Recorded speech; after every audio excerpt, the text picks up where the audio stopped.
Hi, Britt here with Full Dad Mode. Barn doors are a great way to add both style and function to your space. Here's an easy to follow instructional video on how to install double barn doors with bonus tips along the way that you won't find in an instruction manual. Enjoy. Here's a list of tools and materials you need to complete this project. So let's get started. First, check your space.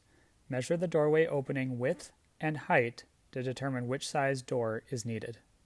For the width, the door should have 1 to 2 inches of overhang on either side of the opening. For the height, the door will be placed about a ½ inch above the floor, and the door should be tall enough to overhang the top of the opening.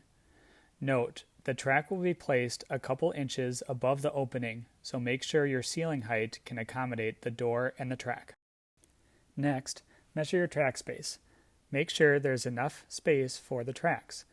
Double doors need track space on each side of the opening. Each track generally ranges in size from 5 to 8 feet depending on door size.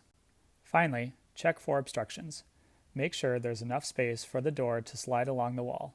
Light fixtures, switches, heating and cooling controls, and trim are common obstructions.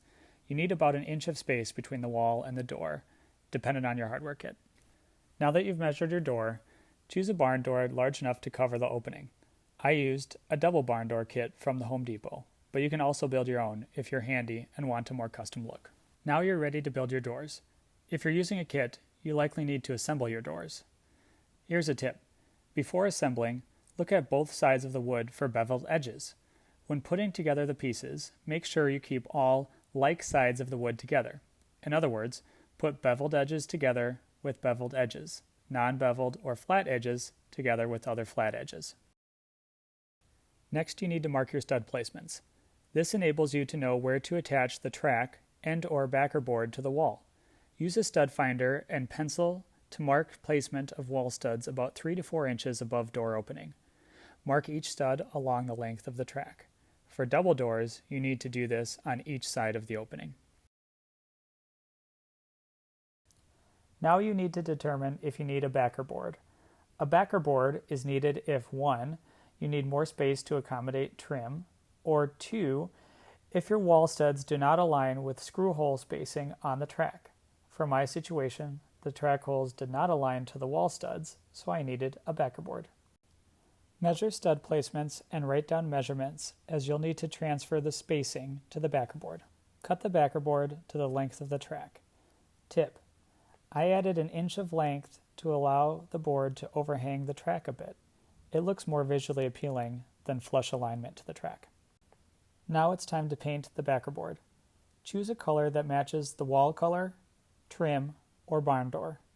Paint the board and allow to dry. Transfer measured stud placements to the backer board. To do this, mark 2 holes for each stud placement about 1.5 inches apart. Align to stud placements. Drill pilot holes for mounting the board to the wall. Transfer track holes to the backer board.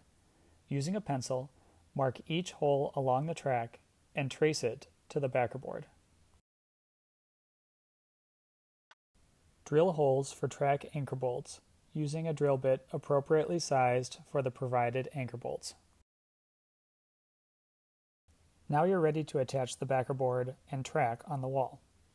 Pre-drilling screws to the board makes it easier and faster to fasten the board to the wall, especially if you're doing this alone.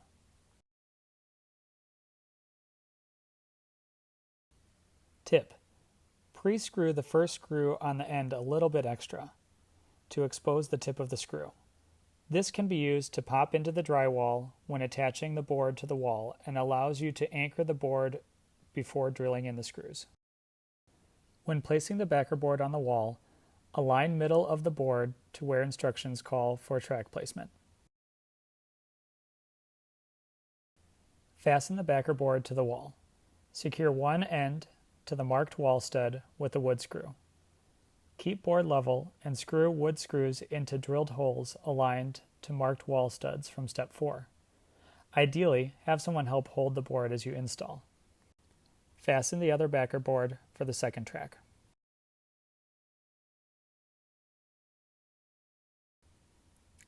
Cover screw heads. Use wood filler and paint to cover screw heads. Attach track to wall. Align track with backer board holes. Using included spacers, lag bolts, and washers to fasten the track to the board. Start with one end, using wrench to fasten the track to the wall. Work your way down the track, keeping the track level as you tighten each bolt. Attach the second track, following the same process. Fasten the tracks together. Using provided track connector and hardware, fasten the tracks together. Install stoppers on track. Slide each stopper on the end of the track and fasten with provided hardware. Tip: adjust placement of the stopper based on the door size and how far you want the doors to open. I adjusted to the point where doors could fully open to align with the space opening. Attach rollers to the door. Follow manufacturer's instructions for attaching roller hardware to the door. Templates and instructions are generally included in the hardware kit. Use a square to make sure straps are straight. Tip: drill pilot holes slightly larger than needed to allow you to adjust door if needed. With 2 doors, any variation in hanger placement will leave a gap between the doors when closed. A slightly larger pilot hole opening allows for adjustments of hangers to plumb doors when shut.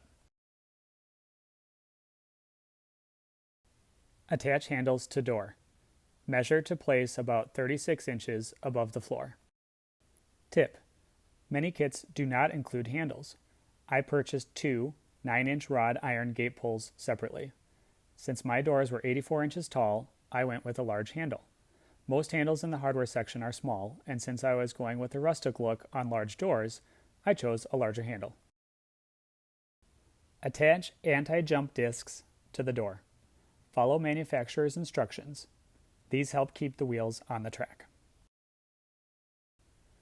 Attach door to the track. Lift the door and rest the wheels on the track. Test it to make sure it slides properly. Fasten door slides to the floor. Follow manufacturer's instructions. These keep the door from swinging. Final check. Make sure the door opens and closes smoothly, and stoppers prevent the door from going off the track. Crack a cold one and admire a job well done.